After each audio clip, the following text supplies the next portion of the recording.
Assalamualaikum warahmatullahi wabarakatuh. Kita akan lanjutkan perkuliahan. Kali ini kita akan bahas adalah sifat koligatif larutan. Mungkin kalau dalam kehidupan sehari-hari banyak kegiatan kita yang berhubungan dengan sifat koligatif larutan ini. Sebelumnya kita bahas dulu apa itu sifat koligatif dari larutan. Sifat koligatif larutan itu adalah sifat yang tidak tergantung pada jenis zat terlarut, tetapi ditentukan oleh konsentrasinya. Artinya adalah apabila ada senyawa, katakanlah senyawa A, kemudian ada senyawa B, tapi misalnya konsentrasinya sama, berarti pengaruhnya nanti akan sama. Nah, itu yang dimaksud dengan sifat koligatif, di mana sifat koligatif ini tidak tergantung pada jenis zatnya, tetapi ditentukan oleh konsentrasinya. Ada 4 bagian yang akan kita bahas. Yang pertama adalah tekanan uap larutan. Yang kedua, bicara tentang titik didih. Yang ketiga adalah penurunan titik beku. Yang keempat adalah tekanan osmosis. Nah, mungkin dalam kehidupan sehari-hari kita lihat dulu beberapa contoh. Di antaranya adalah kalau kita perhatikan naiknya air ke pohon yang tinggi, katakanlah ke pohon kelapa gitu. Nah, itu adalah salah satu dari pemanfaatan dari sifat koligatif. Atau bisa juga pembuatan es goyang. Nah, di mana di situ fungsinya mungkin dinambahkan garam, itu salah satunya adalah berfungsi agar titik bekunya menjadi turun. Kemudian yang lain adalah mungkin pada cairan impus. Nah, itu juga tetap sama, fungsinya adalah dalam hal ini ya tetap menggunakan prinsip dari sifat koligatif larutan ini. Mungkin secara persisnya satu persatu nanti bisa kita contohkan. Kemudian mungkin ini hanya beberapa contoh saja. Nah, mungkin tugas bagi Anda ya untuk menambahkan contoh. Nah, itu tugasnya. Pertama kita akan bicarakan tentang penurunan tekanan uap. Nah, sebelum kita bahas mengenai bagaimana penurunan tekanan uap, kita jelaskan dulu tekanan uap itu apa sih sebenarnya. Nah, ini wadah dalam keadaan tertutup ya, ini tertutup, wadah ini tertutup ini. Nah, pada keadaan awal ya, seperti yang kita tahu bahwa zat cair itu mempunyai kecenderungan untuk menguap ya. Dia kecenderungannya adalah untuk menguap. Nah, kemudian dia menguap itu adalah tentu sampai suatu saat di mana uapnya itu nanti akan sudah jenuh. Dalam arti kata di sini ketika dia sudah mulai jenuh, dalam arti kata nanti kemungkinan dia untuk menguap, dan sebaliknya jumlah yang mengembun itu akan sama banyak. Dimana di sini itu yang disebut dengan keadaan setimbang. Jadi pada keadaan setimbang itu jumlah zat yang menguap dengan yang mengembun itu jumlahnya adalah sama. Nah, kemudian seperti yang disampaikan tadi bahwa di sini dia akan menyebabkan di luarnya itu adalah dia mempunyai apa yang disebut dengan tekanan uap jenuh ya. Tekanan uap jenuh, kenapa dikatakan tekanan uap jenuh? Karena memang dia sudah jenuh tekanan di sini. Dalam arti kata dia sudah berada dalam kesetimbangan ya. Jadi tekanan uap yang disebabkan oleh uap jenuh itu yang disebut dengan tekanan uap. Nah, itu kalau kita bicara tentang tekanan uap. Nah, tekanan uap itu dipengaruhi oleh jenis zat dan suhu. Jenis zat misalnya bagaimana? Nah, kalau misalnya kita punya larutan garam, kita bandingkan dengan air, mana yang lebih mudah menguap? Nah, tentu yang lebih mudah menguap adalah air murni.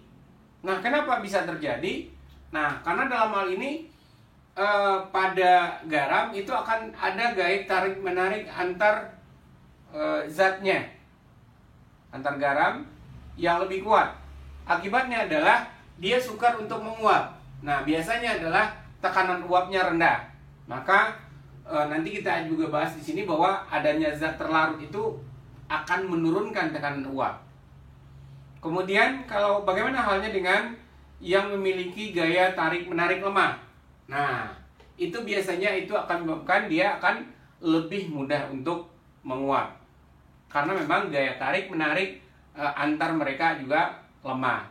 Kemudian di sini berarti tekanan uapnya adalah tinggi. Yang berikutnya adalah yang mempengaruhi tekanan uap itu adalah suhu. Ya. Seperti yang kita tahu bahwa suhu itu adalah sebanding dengan energi kinetik benda. Seperti yang kita tahu bahwa energi kinetik berarti ada hubungannya dengan gerakan partikelnya, ya, gerakan partikel, ya. Mungkin kalau mv kuadrat berarti gerakannya kalau suhunya naik berarti energi kinetik naik, dengan demikian geraknya juga makin cepat. Nah, kalau geraknya makin cepat berarti kemungkinan dia untuk menguap, tekanan uapnya juga dalam hal ini juga akan semakin besar. Makanya dalam hal ini apabila suhunya nanti ditingkatkan, maka tekanan uapnya juga akan naik nantinya. Sekarang perhatikan gambar berikut. Yang pertama ini adalah pelarut murni. Jadi kalau kita misalkan di sini pelarut murni kita gambarkan dengan warna biru. Seperti kita tahu bahwa kalau pelarut murni dia mempunyai, pelarut itu mempunyai kecenderungan untuk menguap. Sementara kalau untuk yang kedua, ini adalah larutan. Artinya di sini ada zat-zat terlarut. Ada warna merah di sini, ya, itu dianggap atau lambang dari zat yang terlarut. Jadi nantinya tentunya dengan kita menambahkan zat terlarut ke pelarut murni itu, atau dalam hal ini kita menambahkan zat yang sukar menguap tentunya, maka tekanan uapnya nanti akan lebih rendah. Atau kalau dilihat dari gambar mungkin secara umum lebih sedikit yang menguap. Nah, itu kenapa bisa terjadi? Nah, karena kita tahu bahwa adanya zat terlarut di sini itu akan menghalangi terjadinya penguapan dari pelarut itu sendiri. Karena seperti yang kita tahu bahwa adanya pelarut kemudian ada zat terlarut, kan ada interaksi di situ. Sehingga dengan demikian, karena ada interaksi di situ ya, sehingga pelarutnya itu susah untuk menguap. Nah, karena dia susah untuk menguap, tentu tekanan uapnya akan jauh lebih rendah dibandingkan dengan pelarut murni. Jadi dengan demikian kita simpulkan adanya zat terlarut di sini, ya, yang merah-merah ini, itu menyebabkan tekanan uap dari larutan ini akan turun dibandingkan dengan yang pelarut murni. Maka untuk selanjutnya kita akan bahas adalah bahwa penurunan tekanan uap. Jadi penurunan tekanan uap itu diakibatkan oleh adanya zat terlarut. Semakin banyak zat terlarut di situ, maka penurunannya juga akan semakin besar. Atau tekanan uapnya makin rendah. Nah, berikut kita akan jelaskan bagaimana tekanan uap dari larutan tersebut. Nah, kita akan hitung bagaimana penurunannya Karena kita tahu seperti yang kita sampaikan sebelumnya adalah bahwa tekanan uap dari pelarut itu lebih besar dibandingkan dengan tekanan uap yang diakibatkan oleh larutan. Nah, komposisi uap itu di permukaan larutan itu disampaikan oleh orang yang bernama Roth. Dia menyampaikan bahwa untuk zat terlarut yang sukar menguap, tekanan dari larutan itu akan sama dengan pelarutnya saja. Tekanan dari pelarutnya saja. Kenapa? Karena zat terlarutnya itu dianggap tidak menguap. Ya. Karena di sini dikatakan bahwa untuk zat terlarut yang sukar menguap. Sehingga dengan demikian P larutan itu diakibatkan hanya oleh P pelarutnya saja. Kemudian P pelarutnya itu atau tekanan uap di pelarut itu akan sebanding dengan fraksi mol pelarut itu sendiri dikali dengan P0 dari pelarut itu sendiri. Kemudian kalau kita lihat lebih lanjut, karena seperti yang kita tahu X pelarut, karena di sini sudah ada zat terlarut, maka tentunya X pelarut ini akan kecil dari 1. Akibatnya adalah, nah, P dari larutan itu akan lebih kecil dibandingkan dengan P dari pelarut itu sendiri. Nah, selisih itulah yang nanti akan kita sebut dengan delta P. Nah, kalau di sini dikatakan tentu seperti yang kita sampaikan sebelumnya bahwa pelarut murni itu mempunyai tekanan uap yang lebih besar dibandingkan dengan larutan. Kenapa? Karena tadi pengaruh dari zat terlarut. Adanya zat terlarut itu akan menurunkan tekanan uap seperti yang dijelaskan sebelumnya. Berapa pengaruhnya? Penurunannya itu akan sebanding dengan jumlahnya sebenarnya. Kalau kita lihat semakin banyak zat terlarut berarti jumlah penurunannya juga akan makin besar. Kemudian kalau dari segi rumus berarti penurunannya berapa? Tentu adalah P0 dari pelarut dikurangi dengan P dari larutan itu sendiri. Ya. Atau P0 kurang P. Kemudian kita ganti P di sini kan P dari X pelarut dikali dengan P0-nya. Ya. Kemudian kita lihat di sini kita ganti X pelarutnya dengan 1 kurang X terlarut. Karena memang X dari pelarut ditambah dengan X terlarut itu sama dengan 1. Maka kalau mau kita yang terlarutnya ya X terlarut tentu adalah sama dengan 1 kurang X pelarut. Ya, atau sebaliknya X pelarut sama dengan 1 kurang X terlarut. Nah, berarti baru kita substitusikan ya. Pelarut berarti 1 kurang X terlarut. Kemudian kalau kita perhatikan di sini ya, ini P0, ini P0 kali 1 P0. Kemudian P0 dikali X terlarut berarti X terlarut kali P0. Sehingga kalau kita lihat di sini kalau buka kurung berarti P0 kurang P0 plus X terlarut kali P0. Sehingga dengan demikian maka delta P-nya itu adalah sama dengan X terlarut ya dikali dengan P0. Ya.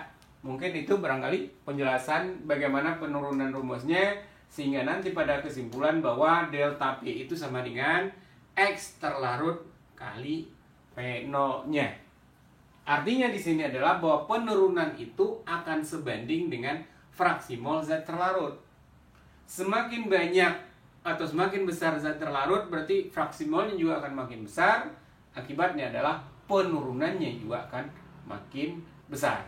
Kalau penurunannya semakin besar berarti tekanan uapnya akan makin rendah. Sekarang kita lihat contoh berikut. Tekanan uap air pada 100 derajat Celcius adalah 760 mm Hg.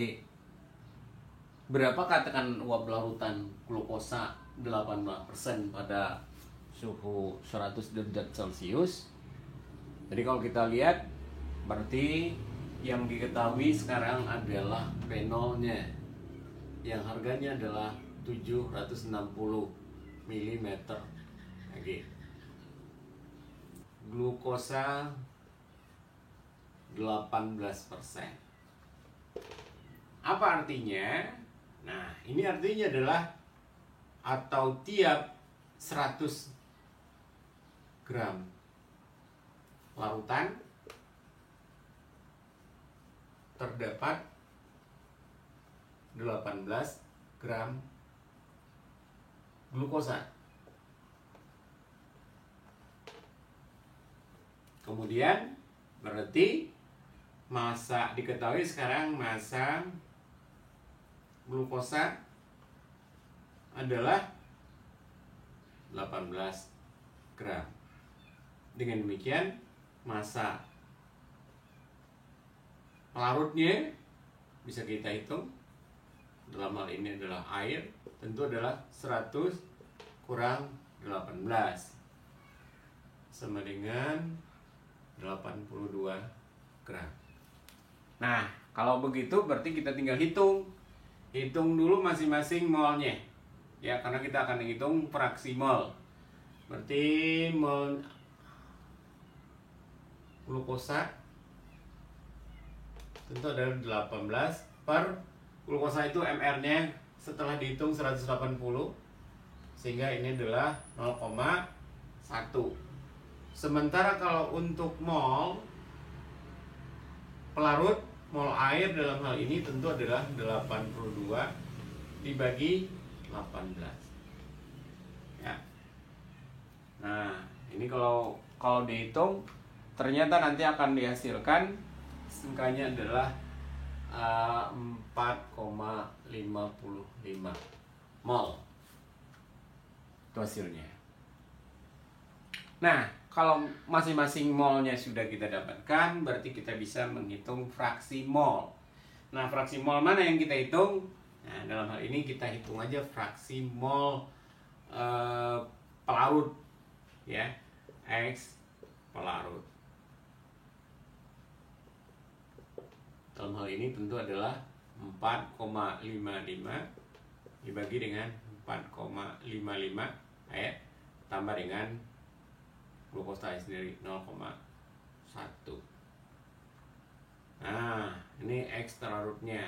Kemudian kalau mau dihitung berapa tekanan uap air pada suhu 100, tentu adalah P-nya sama dengan yang angka ini nih.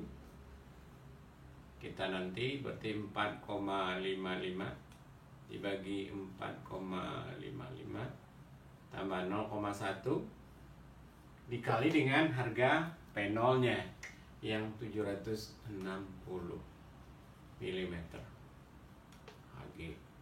Sehingga dengan demikian, setelah dihitung nanti kita akan dapatkan angkanya adalah 743,66 mm Hg.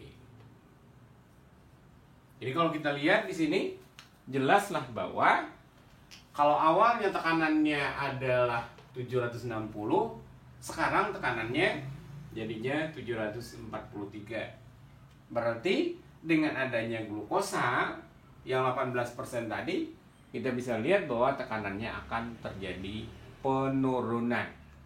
Berapa penurunannya? Kalau secara matematis kita bisa hitung sebenarnya dengan rumus tadi, ya, bahwa penurunan itu akan sebanding dengan fraksi mol zat terlarut itu sendiri. Kita bisa menghitung selisihnya saja, ya. Berarti delta P-nya tentu adalah 760 dikurangi dengan 743,66. Sehingga nanti akan dapatkan harganya 34 berarti 16. Nah, kita akan dapatkan penurunannya itu sebesar 16,34 mm Hg.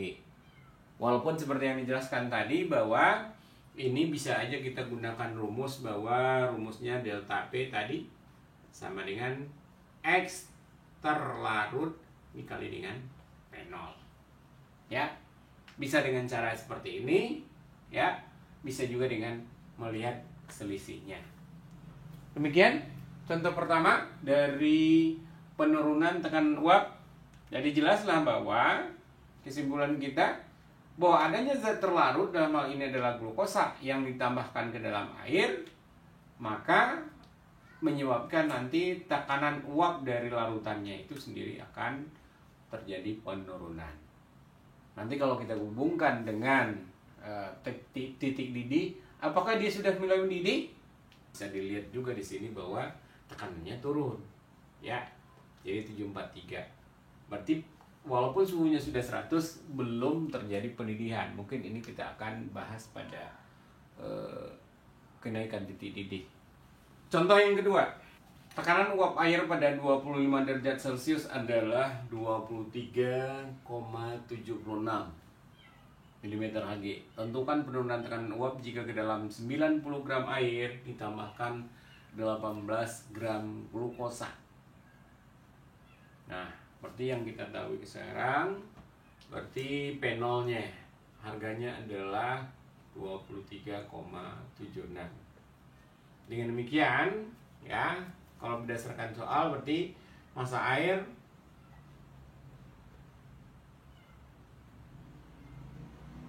sama dengan 90 gram.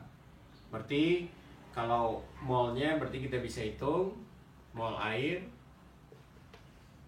sama dengan 90 bagi 18. Ya, berarti airnya adalah 5 mol. Kemudian ditambahkan 18 gram glukosa. MR-nya udah diketahui 18. Berarti massa glukosa tadi sudah diketahui 18 gram. Sehingga kita hitung mol glukosa itu adalah sama dengan 18 per 180 sama dengan 0,1. Nah, dari sini kita bisa menghitung X atau fraksi mol dari, nah, yang ditanyakan di sini adalah tentukan penurunannya. Nah, kalau penurunannya itu akan sebanding dengan fraksi mol zat terlarut. Ya. Sehingga dengan demikian, ya, delta P kita bisa hitung berarti 23,76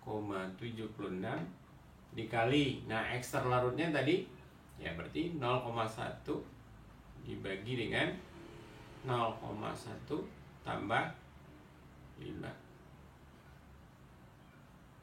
Nah, ini kita dapatkan angkanya itu adalah, kita hitung, setelah kita hitung kita dapatkan angkanya adalah 0,48. Ya. Jadi dengan demikian, kalau mau ditanya lebih lanjut berapakah tekanan uap nya sekarang? Nah, tentu kalau penurunan segini berarti tekanan uapnya sekarang adalah, tekanan uap dari larutan sekarang adalah menjadi 23,76 dikurangi 0,48. Berarti penurut tekanan uapnya sekarang adalah tentu 23,28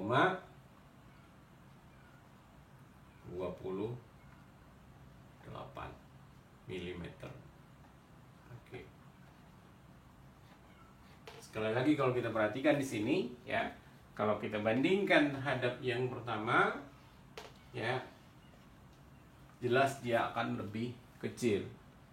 Ya. Jadi dengan demikian, adanya zat terlarut itu akan menurunkan tekanan uapnya, dan penurunannya itu akan sebanding dengan fraksi mol zat terlarutnya. Boleh kita katakan juga bahwa semakin banyak zat terlarut di dalamnya, maka penurunannya juga akan semakin besar, atau tekanannya dari lautan tersebut akan semakin rendah. Selanjutnya, nah ini tugas bagi Anda. Yang pertama adalah tentukan tekanan uap larutan jenuh, larutan yang mengandung 12,5% massa urea CONH2 dua kali. Jika diketahui tekanan larut murninya adalah 31,82 mm Hg.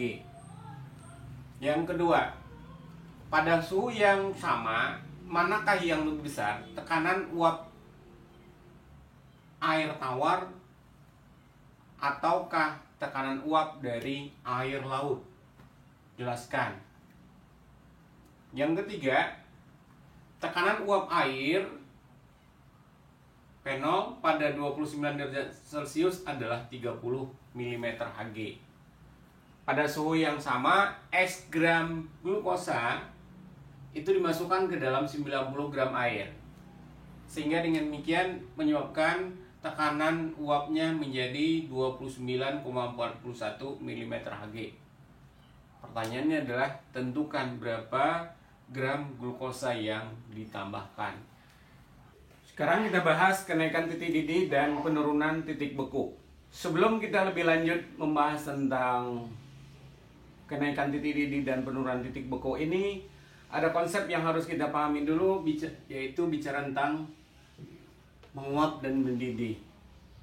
Apakah menguap dan mendidih itu adalah sama? Nah, bisa kita lihat. Kalau menguap, cairan itu dalam suhu berapapun bisa terjadi penguapan.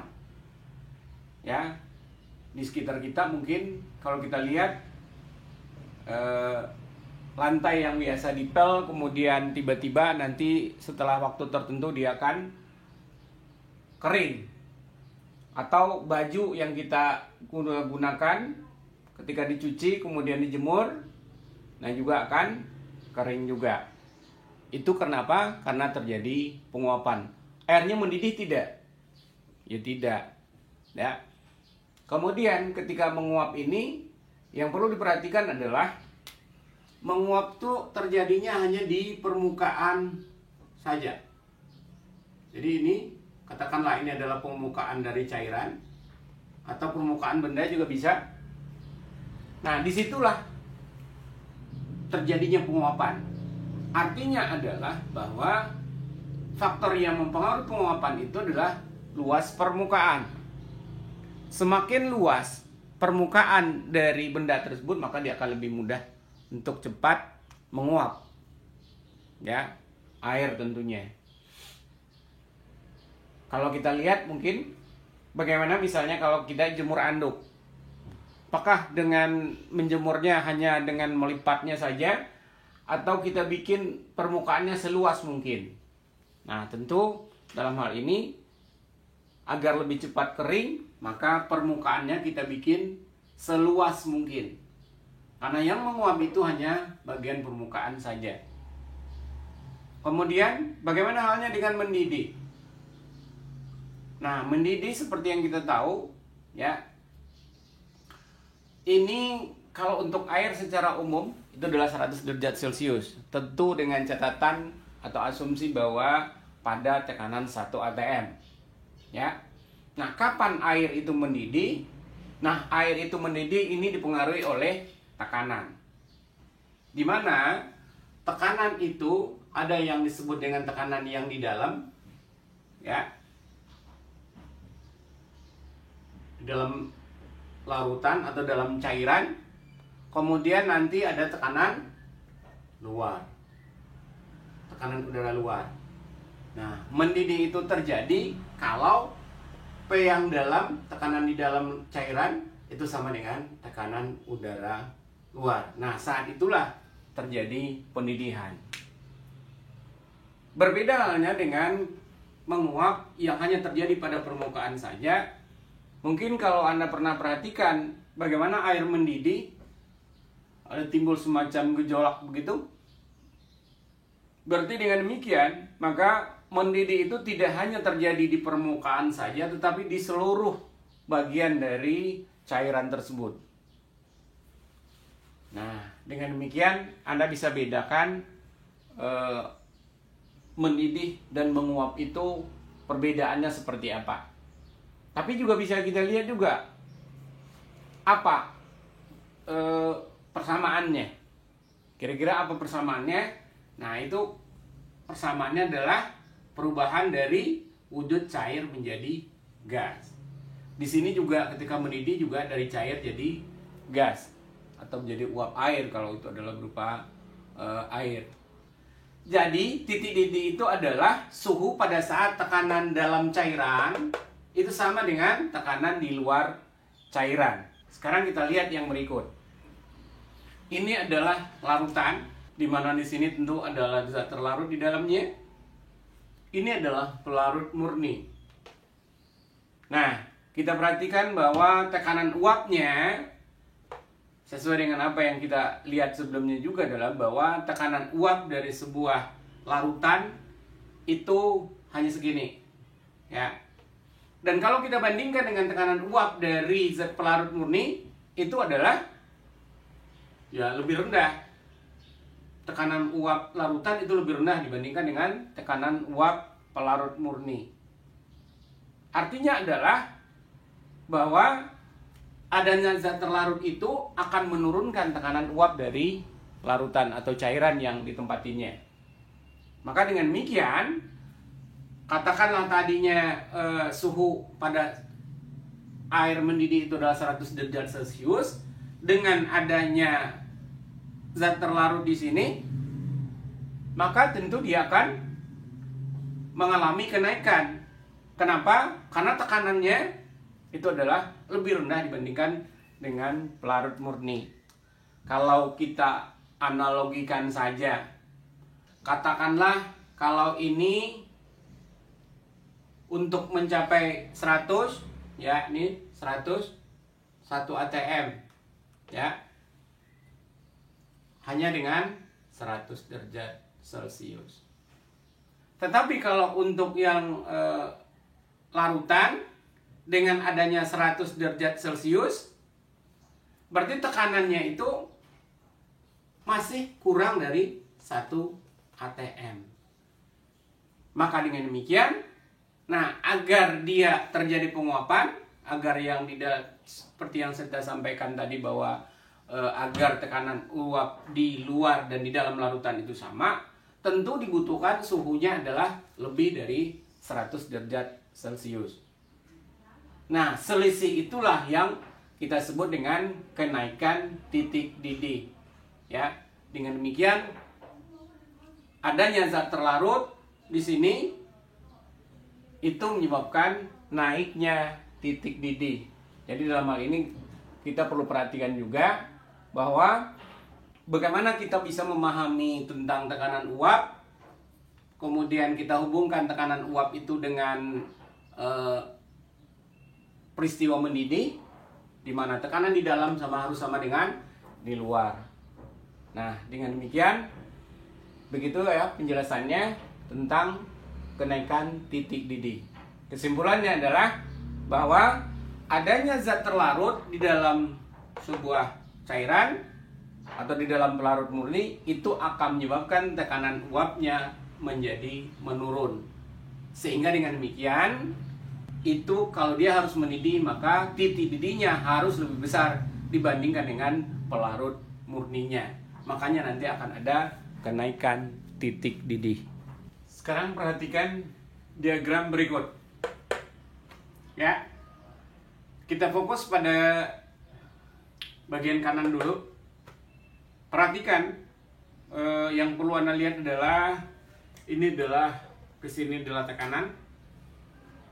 Ini adalah tekanan, ke sini adalah suhu, ya. Nah, Anda bisa lihat di sini titik di mana garis yang nyata begini, ya. Itu adalah air, sementara garis yang putus-putus itu adalah untuk larutan. Anda perhatikan untuk titik A. Titik A itu adalah titik didih air pelarut murni. Dalam hal ini kita bisa lihat bahwa tekanan 1 atm untuk air adalah titik didihnya 100 derajat Celcius. Kemudian perhatikan pada titik B, ya. Ini ya B ya. Nah, dia mengikuti garis yang ini putus-putus, itu adalah berupa larutan. Di mana Anda bisa lihat bahwa pada titik ini, katakanlah pada titik B, suhunya tentu kalau ibarat ini kita lihat nih, ya, suhunya adalah 100 derajat Celcius. Dan tekanannya pada saat itu adalah kalau kita lihat dan perhatikan di sini berapa? Ya. Berarti masih kurang dari 1 atm. Jadi dalam arti kata pada titik B, ya, larutan itu belum mendidih walaupun suhunya udah 100. Nah, baru pada titik C, titik didih dari larutan itu sendiri. Ya, karena dengan meningkatkan suhu nih, seiring dengan meningkatnya suhu, seperti yang bisa lihat, tekanannya juga akan meningkat sampai pada satu saat, pada satu titik, di titik C, ya, tekanannya sudah 1 atm. Maka otomatis pada titik ini suhunya sudah lebih dari 100. Selisih antara titik C dan titik A atau titik didih sekarang dari larutan dibandingkan dengan yang pelarut tadi, nah itulah yang disebut dengan kenaikan titik didih.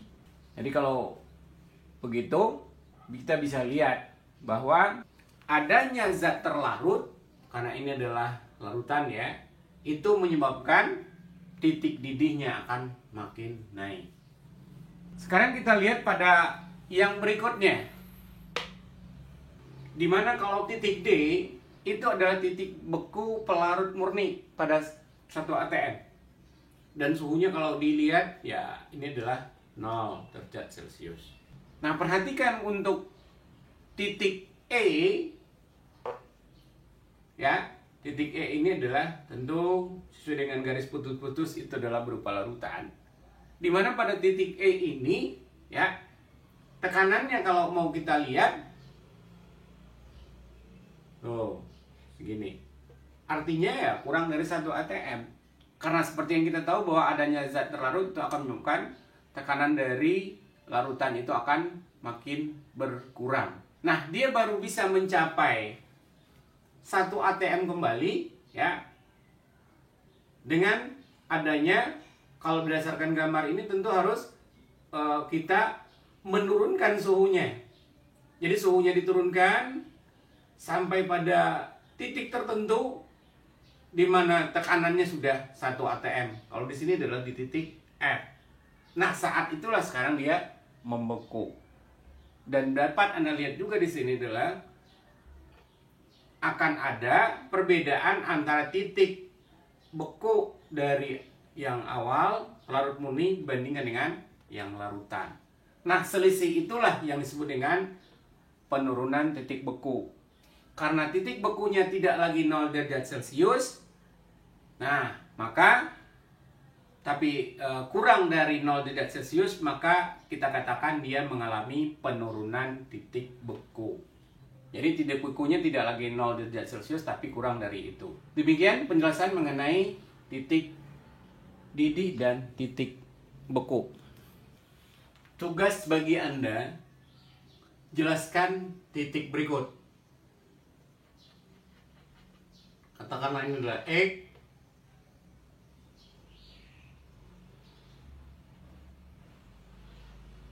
ini adalah Y. Anda jelaskan mengenai titik didih dan titik bekunya pada saat tersebut dan dibandingkan dengan titik didih dan titik beku yang normal.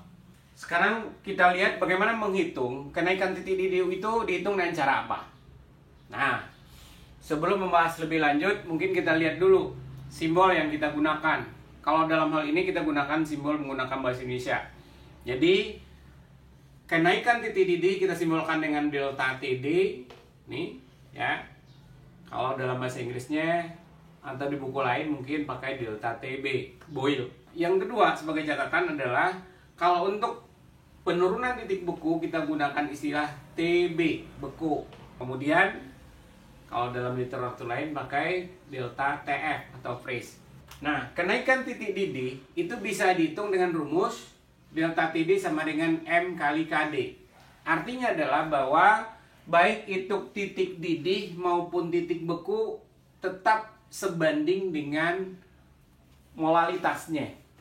Artinya, ini juga akan sebanding dengan jumlah zat terlarut.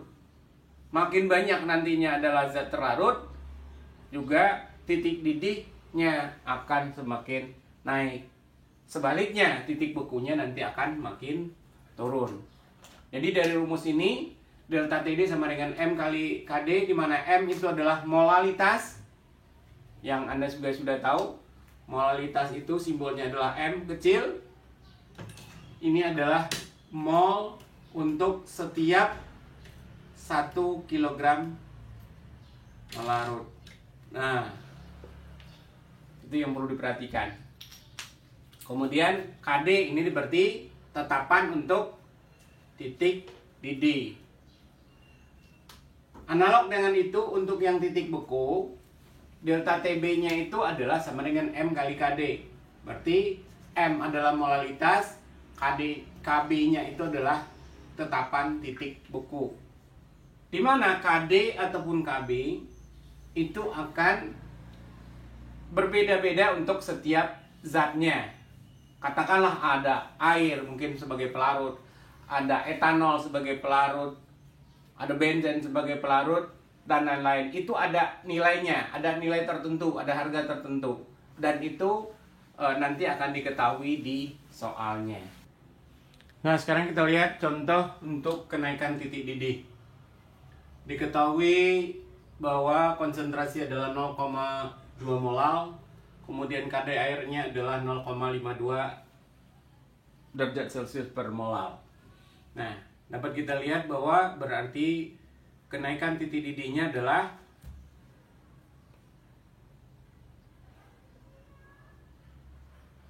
sama dengan molalitas kali tetapan KD-nya. Dalam ini adalah air, ya.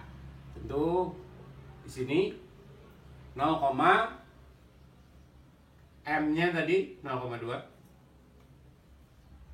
kali dengan tetapannya 0,2 molal dikali dengan 0,52 per molal. Dari sini kita bisa lihat bahwa ini molal, sehingga satuannya akan jadi derajat Celcius. Hasilnya adalah 1,04. Dengan demikian, kenaikan titik didihnya adalah 1,04 derajat Celcius. Tapi kalau yang ditanya, berapakah titik didihnya? Nah, titik didihnya berarti akan menjadi, karena ini adalah pelarutnya air, berarti 100 tambah 1,04 derajat Celcius sama dengan 101,4 derajat Celcius. Nah, demikian caranya. Ya, barangkali kalau untuk contoh ini mungkin tidak asing lagi bagi Anda. Contoh yang lainnya. Suatu zat non-elektrolit masanya adalah 3,42 gram. Dilarutkan dalam 200 gram air.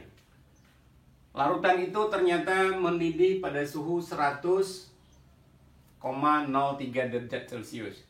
Tentukan MR senyawa tersebut. Diketahui tetapan untuk air adalah 0,52 derajat Celcius per molal. Jadi tentu yang kita lihat di sini diketahui adalah masanya, kemudian massa air sebagai pelarut, kemudian titik didihnya. Ya, berarti pertama dulu kita lihat berapa kenaikan titik didihnya. Karena titik didih air itu adalah 100, berarti 100,03 kurangi dengan 100 derajat Celcius sama dengan 0,03 derajat Celcius. Kemudian kita tahu rumusnya, delta atau kenaikan titik didih itu akan sebanding dengan molalitas kali dengan tetapannya. molalitas seperti yang kita tahu ini kan sebenarnya adalah mol, ya. Mol zat terlarut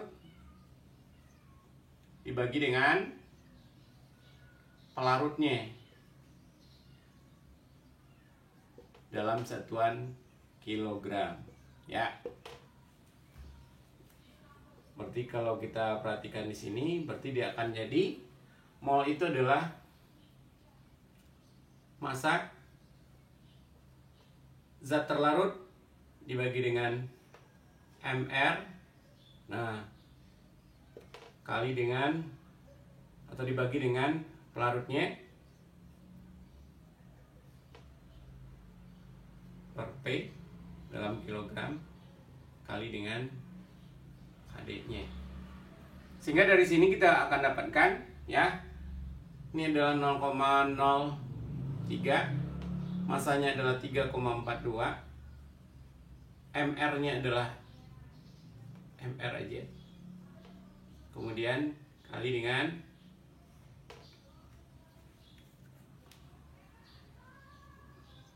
pelarutnya adalah 200 gram, berarti ini adalah 0,2, ya. Kemudian KD-nya tadi 0,52. Dengan demikian mR bisa kita hitung, ya. Nanti Anda akan dapatkan bahwa ternyata mR-nya itu adalah 296,4.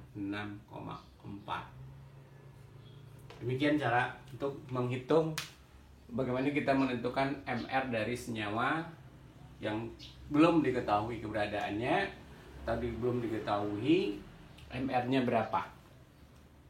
Jadi salah satu cara untuk mengetahui mR dari senyawa adalah dengan melihat kenaikan titik didihnya.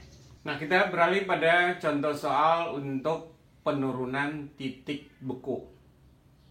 Di sini dikatakan bahwa larutan anti beku itu mengandung 29% massa etilen glikol. Sampai temperatur berapakah larutan tersebut menahan pembekuan air radiator? Diketahui juga mR-nya adalah dari etilen glikol adalah 62. Tetapan beku untuk air adalah 1,86 derajat Celcius per molar. Yang pertama adalah bicara tentang 20% massa. Artinya adalah untuk setiap 100 gram larutan terdapat 29 gram etilen glikol. Dengan demikian, kalau larutannya adalah sama dengan 100, zat terlarutnya tadi atau etilen glikolnya 29, maka kita bisa hitung airnya. Airnya tentu adalah 100 kurang 29 sama dengan 71. Jadi masanya udah diketahui, massa airnya sudah ada 71, massa zat tersebut ada 29 gram. Maka baru kita masukkan ke rumus, ya. Delta T B beku atau delta TF, ya. Ini sama dengan M molalitasnya. Molalitas seperti yang kita tahu, molalitas mol berarti massa zat terlarut dibagi dengan mR-nya kali dengan 1/P-nya. Nah, di sini adalah 71, berarti P dalam kilogram. Kita bikin dulu kali dengan KB-nya.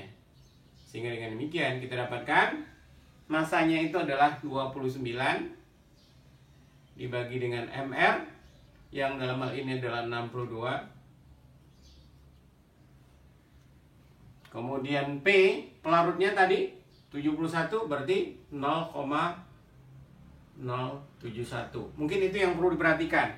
Karena di sini satuan pelarutnya harus dalam satuan kilogram. Baru ini yang dikali dengan 1,86. Ya. Maka dengan demikian, setelah dihitung, nanti kita akan dapatkan harganya itu adalah 12,25 derajat Celcius. Nah, setelah kita dapatkan angka tersebut, ya, yang ditanya tadi adalah sampai temperatur berapa larutan tersebut dapat menahan pembekuan. Nah, kalau di sini kan penurunannya segini nih, 12,25. Berarti dia bisa menahannya itu sampai 12,25. Berarti titik bekunya sekarang itu adalah tentu, ya, titik bekunya itu adalah sama dengan 0 kurang 12,25. Sama dengan min 12,25 derajat Celcius. Atau 12,25 derajat Celcius di bawah 0. Jadi jawabannya sampai temperatur berapa kalau larutan tersebut dapat menahan pembekuan air radiator. Maka sekarang sampai titik bekunya min 12,25 derajat Celcius. Contoh yang berikutnya, titik beku larutan 2 gram egg, ke dalam pelarutnya adalah 500 gram air, itu titik bekunya adalah min 0,124. Tentukan MR senyawa tersebut. Jika diketahui tetapan titik bekunya adalah 1,86 derajat Celcius per mol. Jadi langkah pertama tentu adalah deltanya berapa, penurunannya itu berapa.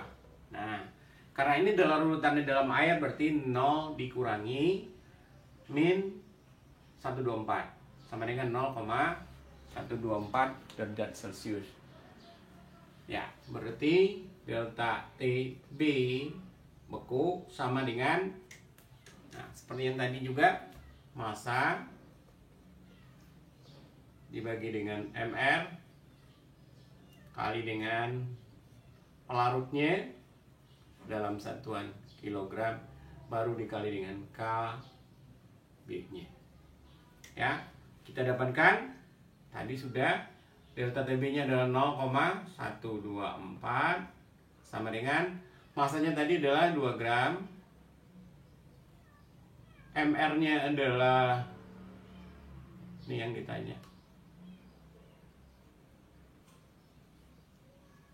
pelarutnya di sini adalah air 500, berarti 0,5 kg.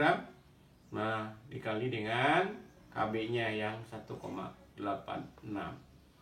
Sekarang kita tinggal menghitung, ya, berarti MR-nya sama dengan 2 per 0,124 kali 1/0,5. Ini sebenarnya bisa dimudahkan. Contohnya mudahkan 2 1/0, ini 2 juga, ini 2 kali 2 4, ya, baru dikali. Sehingga dengan demikian setelah kita hitung, maka kita akan dapatkan bahwa MR-nya itu adalah 60. Sekarang kita bicarakan tentang tekanan osmosis. Nah, sebelum kita bahas tentang tekanan osmosis itu apa, atau peristiwa osmosis itu apa, kita lihat dulu. Ada yang disebut dengan membran semi permeable. Apa itu membran yang semi permeable? Ini adalah membran yang hanya dilewati oleh molekul pelarut yang biasanya ukurannya lebih kecil, tetapi dia akan menahan molekul yang lebih besar. Biasanya adalah molekul zat yang terlarut. Nah, kalau di sini diumpamakan ini adalah air, ya, semuanya adalah air. Nah, air seperti yang disampaikan tadi, dia kalau apabila dibatasi oleh membran seperti ini, membran semi permeable, maka nantinya air itu bisa berpindah dari tempat yang sebelah kiri ke tempat yang sebelah kanan. Sebenarnya hal yang sebaliknya bisa terjadi. Kalau air di bagian kanan, katakanlah ini bagian kanan, ini juga bisa pindah ke bagian yang kiri. Tetapi molekul glukosa atau molekul-molekul yang lain yang terlalu di dalamnya, yang biasanya ukurannya lebih besar, tentu tidak akan bisa melewatinya. Kenapa? Karena ukuran glukosa itu sangat besar dibandingkan dengan membran yang harus dilewatinya. Ya, itu barangkali mengenai tekanan osmosis, itu barangkali mengenai membran semi permeable. Sekarang perhatikan yang berikut. Kalau di sini ada bejana yang dipisahkan, di sini adalah, di tengahnya ini adalah ada membran semi permeable. Kemudian di sebelah kiri terdapat larutan yang pekat, sementara di yang sebelah kanan terdapat larutan yang encer. Nah, apa yang terjadi? Nah, seperti yang kita tahu bahwa ketika kita membahas tentang penurunan tekanan, kita udah melihat bahwa adanya zat terlarut itu menyebabkan terjadinya penurunan tekanan. Artinya, semakin banyak zat terlarut, maka tekanannya makin berkurang. Atau boleh dikatakan bahwa semakin pekat sebuah larutan, maka tekanannya akan lebih kecil dibandingkan larutan yang encer. Jadi dalam arti kata di sini, karena di sini terdapat larutan yang pekat, sementara yang di kanan terdapat larutan yang encer, berarti larutan yang encer ini mempunyai tekanan yang lebih besar. Tentu secara alamiah maka akan terjadi pergeseran dari yang tekanan yang lebih besar ke tekanan yang lebih encer. Akibatnya adalah maka akan terjadi aliran dari molekul-molekul pelarut, dalam hal ini adalah air, ke arah larutan yang lebih pekat. Nah, peristiwa itulah yang disebut dengan osmosis. Ya, jadi osmosis itu adalah merembesnya molekul pelarut dari larutan yang encer ke larutan yang pekat melalui membran semi permeable. Karena merembesnya larutan pelarut itu, ya, akibatnya adalah suatu saat akan terjadi suatu kesetimbangan di mana kedua larutan ini adalah menjadi konsentrasinya sama. Nah, ketika konsentrasinya sama, otomatis tidak akan terjadi perubahan tekanan. Ketika terjadi kesetimbangan, berarti tekanan keduanya adalah menjadi sama. Kemudian apa yang disebut dengan tekanan osmosis? Nah, tekanan osmosis itu adalah tekanan yang dibutuhkan agar tidak terjadi peristiwa osmosis ini. Jadi seperti yang kita sampaikan tadi di awal, ya, bahwa tekanan yang pekat itu lebih kecil dibandingkan dengan yang encer. Ya, bagaimana agar tidak terjadi peristiwa osmosis, berpindahnya pelarut itu, maka di sini akan diberikan sejumlah tekanan tertentu pada larutan yang pekat itu. Jadi kalau ketika tekanannya sudah sama, otomatis nanti tidak akan terjadi peristiwa osmosis. Dalam arti kata, ketika tekanannya sama, maka peristiwa osmosis itu tidak terjadi. Jadi tekanan osmosis itu adalah tekanan yang dibutuhkan agar peristiwa osmosis itu tidak terjadi. Tadi kita sampaikan bahwa terjadi peristiwa osmosis di mana nanti akan terjadi pergeseran dari arah larutan yang encer ke larutan yang pekat. Nah, untuk menahan terjadinya laju itu maka dibutuhkan apa yang disebut dengan tekanan osmosis. Bagaimana hubungannya dengan tekanan osmosis? Nah, rumus yang kita gunakan adalah, sebenarnya rumusnya itu adalah rumusnya sama dengan rumus gas ideal, ya, dimana gas ideal seperti yang Anda sudah tahu bahwa PV sama dengan nRT, dimana P tentu adalah N per V, ini dipindah RT, demikian N per V itu sama dengan molaritas, sehingga P sama dengan mRT.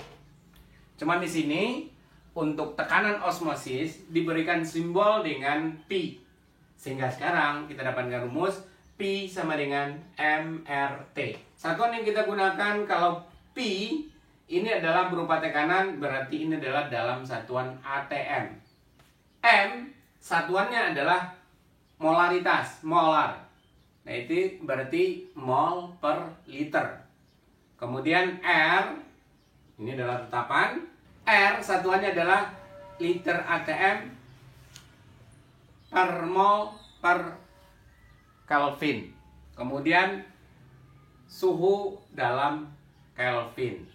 Jadi inilah rumus yang akan kita gunakan untuk menghitung tekanan osmosis. Bagaimana contoh dari osmosis dalam kehidupan sehari-hari? Nah, contoh di sini adalah cairan darah. Cairan darah itu mempunyai tekanan osmosis itu yang sama dengan larutan NaCl 0,92%. Artinya ini adalah persen massa. Kemudian dengan cairan yang larutan NaCl 0,92% tadi, maka sel darah merah itu dikatakan sebagai isotonis. Tekanan dari sel darah merah itu sama dengan tekanan NaCl 0,92%. Terus bagaimana halnya ketika sel darah merah itu ditempatkan ke dalam larutan NaCl yang lebih pekat? Seperti yang kita tahu bahwa kalau dia lebih pekat, berarti tekanannya lebih rendah. Akibatnya adalah air dari sel itu akan keluar. Kenapa? Karena tekanan di dalam larutan itu lebih besar dibandingkan dengan yang di luar atau berupa cairan NaCl itu tadi. Maka akibatnya adalah sel akan mengkerut. Karena dalam hal ini tekanan di dalam sel darah itu akan lebih besar dibandingkan dengan tekanan di luarnya. Dalam hal ini adalah NaCl-nya. Nah, larutan tersebut yang disebut dengan larutan hipertonis. Jika sebaliknya yang terjadi, di mana sel darah merah itu dimasukkan ke dalam larutan yang lebih encer, maka yang terjadi adalah air akan masuk ke dalam sel. Akibatnya adalah sel akan menggelembung dan akan pecah. Nah, atau disebut juga dengan plasmolisis. Nah, larutan tersebut disebut dengan larutan yang hipotonis. Kenapa bisa terjadi plasmolisis? Karena seperti yang kita tahu bahwa larutan yang encer itu memiliki tekanan yang lebih besar dibandingkan dengan yang lebih pekat. Berarti sel darah merah kita itu lebih pekat dibandingkan dengan larutan NaCl-nya. Akibatnya adalah terjadi perbedaan tekanan, sehingga karena yang encer itu mempunyai tekanan yang lebih besar, maka air itu akan merembes atau masuk ke dalam sel itu tadi. Sehingga dengan demikian, maka sel itu akan menggelembung. Akhirnya dia akan pecah dan terjadilah plasmolisis. Tugas, jelaskan larutan yang hipertonik dan hipotonis. Kita perhatikan yang ini, yang di tengah. Itu artinya adalah larutan NaCl di sini dengan sel darah merah itu mempunyai tekanan yang sama. Maka ini yang disebut dengan yang larutan yang isotonis. Nah, bagaimana halnya dengan kalau yang sel darah merah itu ditempatkan di larutan yang memiliki larutan yang lebih pekat? Maka yang terjadi adalah seperti kita jelaskan tadi, maka akan terjadi pengkerutan. Kenapa? Tekanan di larutan itu sendiri itu akan lebih kecil. Akibatnya adalah dari sel darah merah akan justru keluar air. Nah, kalau dia keluar air berarti sel darah merahnya itu akan mengkerut. Sekarang bagaimana halnya ketika sel darah merah itu ditempatkan pada larutan yang lebih encer? Nah, kalau dia mempunyai larutan lebih encer berarti dia mempunyai tekanan yang lebih besar. Kalau dia mempunyai tekanan lebih besar, maka yang terjadi adalah justru H2O atau air akan masuk ke dalam sel darah merah itu sendiri. Ya, nanti akan terjadi penggelembungan dari sel darah merah, kemudian ya sampai pada suatu saat elastisitasnya habis dan sel darah merah itu akan pecah. Nah, demikian penjelasan mengenai larutan hipotonis, isotonis, dan hipertonis. Kita lihat contoh yang berikut. Tekanan osmosis manusia pada 30 derajat Celcius adalah 7,7 atm. Berarti Pi sama dengan 7,7 atm. Kemudian berapa gram glukosa, MR-nya 150, yang diperlukan untuk membuat 200 ml. Berarti ini adalah volumenya adalah 0,2 liter. Jadi untuk membuat 200 ml larutan yang isotonik. Artinya isotonik ya berarti tekanannya itu akan sama dengan 7,7 atm. Mungkin diketahui R 0,082 liter atm per mol per Kelvin. Suhunya adalah 37 derajat Celcius. Nah, ini kalau mau dirubah menjadi Kelvin berarti ditambah dengan 273. Ini sama dengan 310 Kelvin. Nah, setelah itu diketahui maka kita gunakan rumus seperti biasa, bahwa rumusnya adalah P sama dengan MRT, dimana nanti berarti P sama dengan M itu adalah molar, mol per volume kali RT. Berarti kalau silang P kali V sama dengan mol kali RT. Berarti mol sama dengan P kali V dibagi dengan RT. Mol itu sama dengan massa bagi MR, sama dengan P kali V per RT. Maka dengan demikian massa kita bisa hitung. Berarti massanya sama dengan, ya, kalau silang berarti P kali V dibagi dengan RT. Kemudian berarti dikali dengan MR. Nah, baru kita masukin rumus. P-nya adalah 7,7 TM. Satuannya ditulis ya. Kemudian V 0, jadikan liter ya, 0,2 liter. MR-nya adalah 180 gram per mol. Nah, dibagi dengan R. R-nya adalah 0,082 liter atm per mol per Kelvin. Ya. Kemudian dikali dengan 310 Kelvin. Sehingga kita lihat satuannya ini mol, ini Kelvin per Kelvin 1, atm per atm 1, liter per liter 1.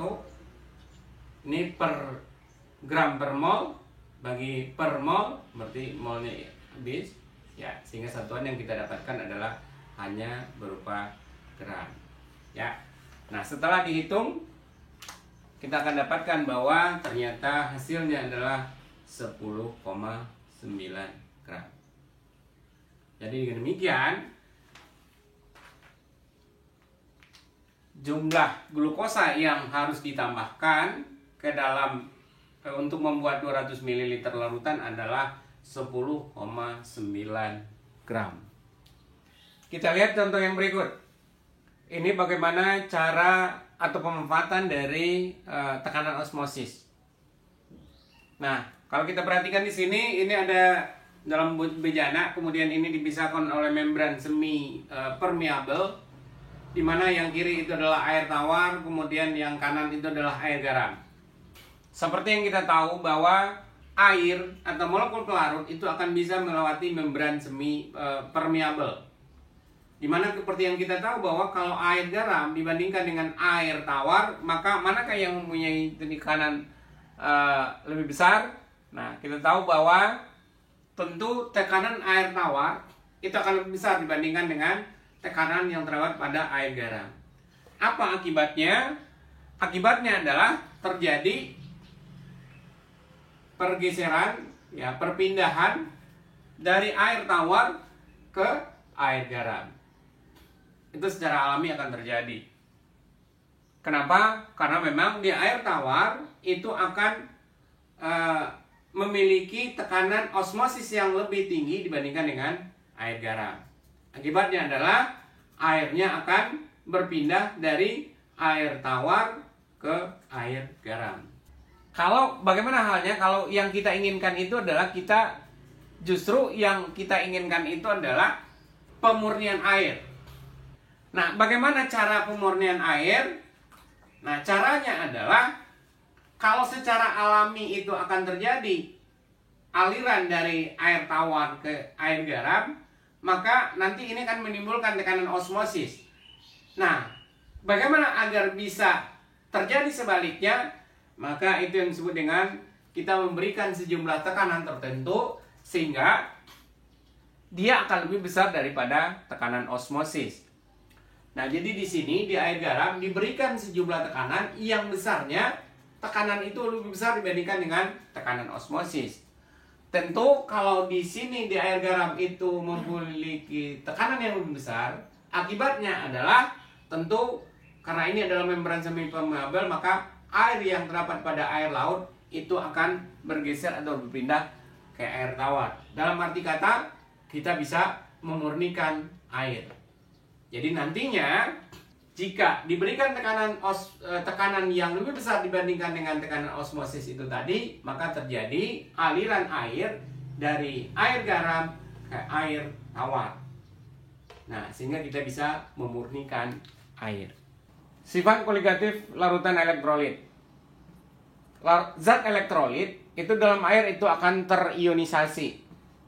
Nah, tentu dengan adanya ionisasi ini akan menambah jumlah partikel dalam larutan.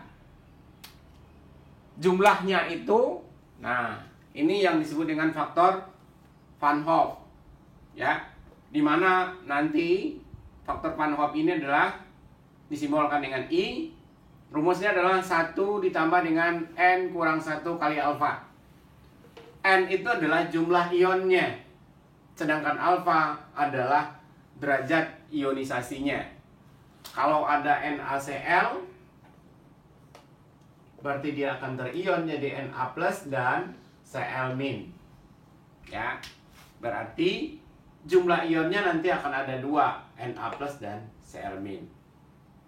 Nah, kemudian berarti karena jumlah ionnya itu berbeda dengan yang sebelumnya yang non elektrolit, maka ini juga tentu akan berpengaruh juga terhadap delta P-nya.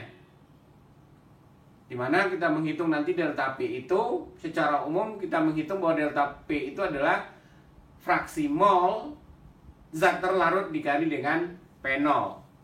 Dimana X terlarut itu adalah merupakan fraksi mol dari zat terlarut, di mana X terlarut ini adalah N terlarut, ya, mol dari zat terlarut dibagi dengan mol terlarut ditambah dengan mol pelarutnya dikali dengan P0-nya.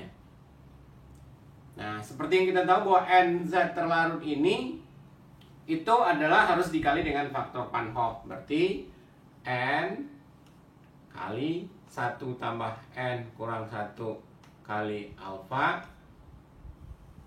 dibagi dengan N kali 1 tambah N kurang 1 kali alfa ditambah dengan N pelarutnya dikali dengan P0-nya. Jadi di sini jumlah zat terlarutnya saja yang dipengaruhi karena memang zat terlarutnya itu terion. Ya, jadi kalau dia terion, karena jumlahnya nanti akan dipengaruhi oleh faktor Van Hoff tadi yang dipengaruhi oleh jumlah partikelnya dan derajat ionisasinya. Untuk kenaikan titik didih, rumusnya adalah M kali KD kali I, di mana M tentu adalah molalitas, satuannya adalah mol per kilogram. Nah, KD itu adalah tetapan kenaikan titik didih, satuannya adalah derajat Celcius per molal, dan I tentu adalah faktor Van Hoff itu tadi. Penurunan titik beku rumusnya adalah M kali KB kali I, di mana M itu adalah molalitas dalam satuan mol per kilogram, KB itu adalah tetapan penurunan titik beku dengan satuan derajat Celcius per molal. Selanjutnya, tekanan osmosis dapat dihitung dengan P sama dengan MRT kali I. M itu adalah molaritas, satuannya adalah mol per liter. R itu adalah tetapan gas yang harganya adalah 0,082 liter ATM per mol per Kelvin. T itu adalah suhu dalam satuan Kelvin dan dikali dengan I. Nah, kembali kita tegaskan kembali bahwa I itu rumusnya adalah sama dengan 1 tambah N kurang 1 kali dengan alfa, di mana N itu adalah jumlah ionnya, sedangkan alfa adalah derajat ionisasinya. Kita lihat contoh yang berikut. Sebanyak 0,475 gram magnesium klorida dilarutkan dalam 500 gram air. Tentukan titik didih, titik beku, tekanan osmosis, alfanya adalah 0,9, kemudian delta P jika P pada suhu 25 derajat Celcius itu adalah 23,76 mm Hg. Sekarang kita lihat, berarti masanya dulu. Kita hitung mol dari MgCl2. Karena ini adalah merupakan zatnya adalah elektrolit, ya. Nah, kita uraikan dulu. Mg jadi Mg 2 plus dan Cl min. Berarti ini ada 2. Berarti N-nya nanti adalah 1 sama 2. N sama dengan 3. Kemudian kita bisa hitung mol dari MgCl2. Masanya tadi 0,475. Kemudian MR-nya diketahui bahwa MR-nya sini adalah 95. Itu sudah diketahui. Berarti 95. Nah, kita dapatkan setelah kita hitung ternyata hasilnya adalah 0,005. Bisa kita hitung juga mol dari air. Mol dari air berarti sama dengan ini jumlahnya adalah 500. Berarti 500 gram dibagi dengan 18 gram per mol. Dan kita hitung, didapatkan hasilnya adalah 27,78. Nah, sekarang yang pertama, ya, yang pertama yang akan kita hitung itu adalah tentu kita menghitung titik didihnya berapa. Nah, sebelum kita menghitung titik didih, kita hitung dulu, berarti kita hitung dulu molalitas dari MgCl2, ya. Molalitas berarti molnya dibagi dengan massa pelarut. Molnya tadi sudah nih 0,05 dibagi dengan nih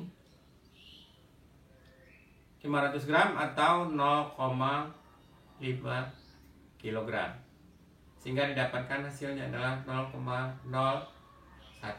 Kemudian, ya, berarti kita hitung dulu faktor Van Hoff-nya berapa, ya. I sama dengan 1 tambah N kurang 1 kali alfa, dimana N-nya tadi udah hitung sama dengan 3, D kurang 1. Alfanya adalah 0,9, diketahui dari soal. Sehingga dengan demikian, I-nya adalah, kita hitung 1 tambah 3 kurang 1, 2 kali 0,9. Berarti 1,8 tambah 1, berarti 2,8. Jadi sekarang kita hitung kenaikan titik didihnya. Rumusnya adalah M kali KD, tetapan, kali dengan I. Kita hitung, ya. Jadi 0,01 molal dikali dengan tetapannya adalah 0,52 derajat Celcius per molal dikali dengan I 2,8. Ini hasilnya adalah 0,0146 derajat Celcius. Maka ini adalah delta TD-nya, kenaikan titik didihnya. Sehingga titik didihnya sama dengan 100 tambah 0,0146 sama dengan 100,015. Kita bulatkan aja derajat Celcius. Jadi dengan demikian titik didihnya sekarang adalah 100,015 derajat Celcius. Sekarang kita lihat yang kedua. Berapakah titik bekunya? Nah, titik beku berarti M kali tetapan bekunya kali dengan I. Ya, sama dengan M-nya adalah 0,01. Kemudian dikali dengan KB-nya adalah 1,86. Kemudian dikali dengan I 2,8. Harganya adalah 0,052. Sehingga dengan demikian, maka kalau titik beku itu adalah 0 kurang 0,052. Atau sama dengan min 0,052 derajat Celcius. Atau 0,052 di bawah 0. Untuk yang berikutnya adalah tekanan osmosisnya. Ya. Nah, kita tahu bahwa rumus untuk tekanan osmosis P sama dengan M kali R kali T kali I. Nah, seperti yang kita lihat di sini, ini adalah M, molaritas. Sementara yang ada itu adalah molalitas. Untuk larutan yang encer, dapat dianggap bahwa molaritas itu akan sama dengan molalitas. Ingat ya, untuk larutan yang encer. Maka demikian, maka kita dapatkan berarti harganya adalah tekanan osmosisnya, M-nya itu adalah 0,01. Kemudian R-nya adalah 0,082. Nah, suhunya adalah 25 derajat Celcius. Berarti ini adalah 298 dikali dengan I yang harganya tadi udah kita dapatkan sebesar 2,8. Sehingga kita dapatkan hasilnya adalah 0,69 atm. Jadi demikian, larutan ini mempunyai tekanan osmosis sebesar 0,69 atm. Sekarang kita hitung delta P-nya, penurunannya. Nah, berapa harganya? Berarti kita hitung dulu X-nya berapa. Ya, atau secara langsung aja, berarti delta P sama dengan X, di mana X itu adalah N2. N2-nya di sini adalah MgCl2 yang jumlahnya adalah 0,05, berarti 0,005. Nah, dikali dengan I-nya 2,8. Nah, dibagi dengan 0,005 kali 2,8 ditambah dengan Mulai dari H2O 27,78 dikali dengan P0-nya adalah 23,76. Sehingga kita tinggal hitung 0,0119.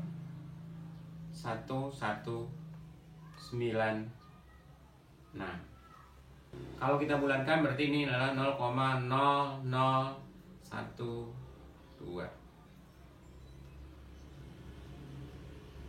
Dengan demikian, kalau kita mau hitung lagi, berarti tekanannya sekarang adalah menjadi 23,76 dikurangi dengan 0,01